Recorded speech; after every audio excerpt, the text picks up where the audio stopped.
salah satu ciri utama dalam program GLS adalah pelibatan publik.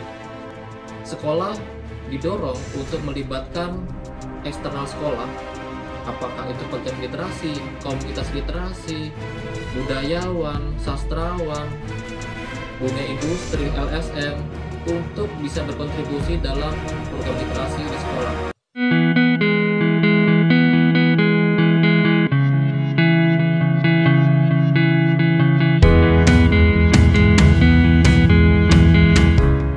Salam literasi.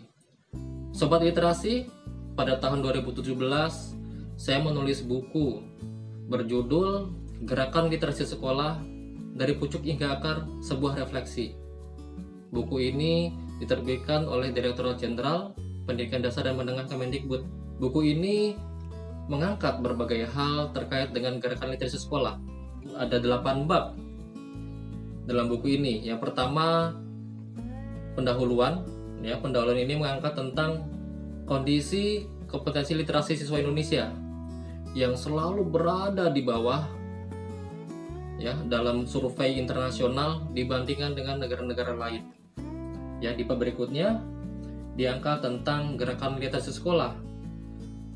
Di sini saya mengangkat tentang dapurnya Ditjen Dikdasmen.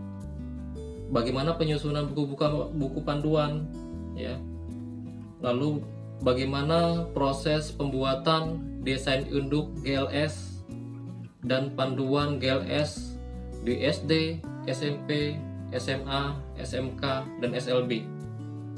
Lalu bagaimana sejarah pembentukan gerakan literasi nasional. Nah, di bab ketiga ini diangkat tentang 15 menit membaca. Gerakan literasi sekolah itu didasarkan pada Peraturan Menteri Pendidikan dan Kebudayaan Nomor 23 Tahun 2015 tentang penumbuhan budi pekerti. Nah, salah satu poin mendasar dalam Permendikbud tersebut adalah sekolah mewajibkan siswa untuk membaca buku non-pelajaran selama 15 menit sebelum jam pelajaran dimulai setiap hari. Nah, di bab 3 ini diulas buku apa aja sih yang dibaca, lalu waktu yang pas membaca itu kapan aja, dan bagaimana cara membaca buku yang enak, yang asik dan menyenangkan. Dan yang terpenting adalah apa yang dilakukan guru saat siswa membaca.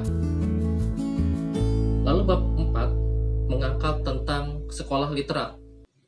Apa sih sebenarnya sekolah literat itu? Apakah sekolah yang punya fasilitas mewah, perpustakaan yang besar, kelas yang ber-AC? Lalu bagaimana untuk memastikan proses atau program gerakan literasi sekolah berjalan dengan baik? Di sini akan diulas tentang pembentukan tim literasi sekolah. Lalu bagaimana guru menjadi teladan literasi bagi siswa. Nah, di bab 5 membahas tentang bagaimana mendatangkan buku ke sekolah. Nah, buku ini sudah menjadi persoalan klasik yang dihadapi oleh berbagai sekolah di negeri ini. Buku-buku, terutama buku yang berkualitas itu langka terutama di daerah-daerah. Nah, di sini saya coba menjelaskan bagaimana cara mendatangkan buku ke sekolah dengan mudah.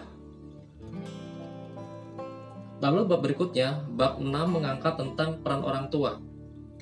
Orang tua memiliki peran yang sangat penting dalam gerakan literasi sekolah. Sekolah dan orang tua itu harus bekerja sama agar proses berliterasi siswa itu berjalan dengan sempurna. Nah, di sini jelaskan bagaimana orang tua bisa berperan aktif dalam program gerakan literasi sekolah.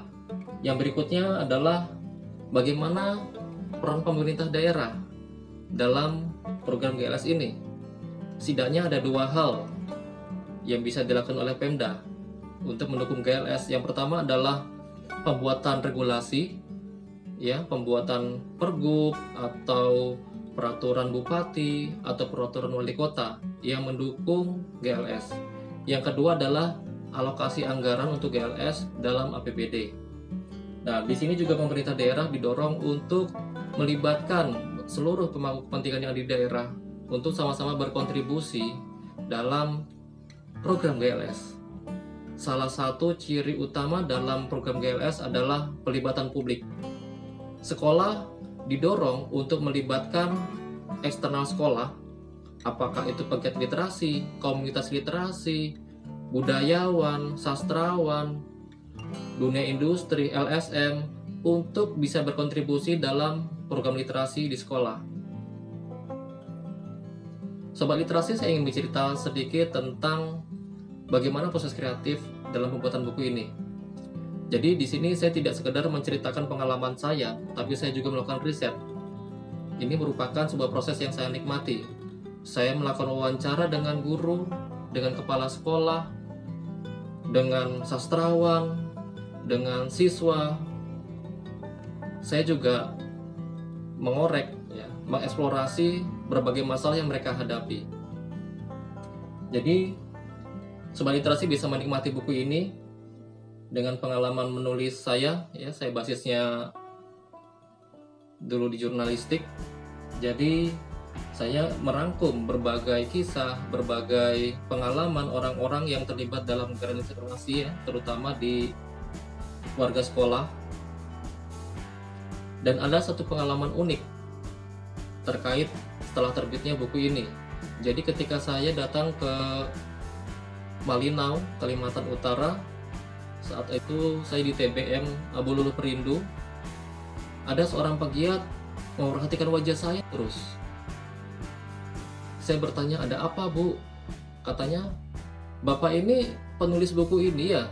Sambil menunjukkan cover buku sampul buku yang ada yang tergambar di tempat TBM tersebut. Bapak ini Bapak Billy Antoro? Betul, saya sendiri Bu. Aduh, udah lama saya ingin ketemu Bapak. Coba itu Pak lihat, sambil menunjuk gambar. Itu gambar yang dibuat, yang dilukis oleh anak sini loh Pak. Dan saya tertegun. Jadi memang di gambar tersebut ada pohon sampul buku ini bisa dikatakan pohon literasi. Ada gambar anak yang sedang membaca, bermain di bawah pohon tersebut, gitu ya. Dan ini menjadi pengalaman yang tidak terlupakan. Lalu pengalaman berikutnya adalah ketika saya membaca sejumlah jurnal yang mengangkat tentang gerakan literasi sekolah. Buku ini menjadi rujukan, salah satu rujukan. Ya, tentu senang sekali gitu ya, buku kita dirujuk dalam penulisan ilmiah. Sobat Literasi, saya akan membahas secara detail tentang konten buku ini di episode-episode berikutnya. Jangan lupa ya Sobat Literasi untuk komentar di kolom video ini, klik like, dan buat yang belum subscribe, coba klik subscribe, karena subscribe itu gratis. Terus berprestasi, terus berkarya, terus membaca, dan salam literasi.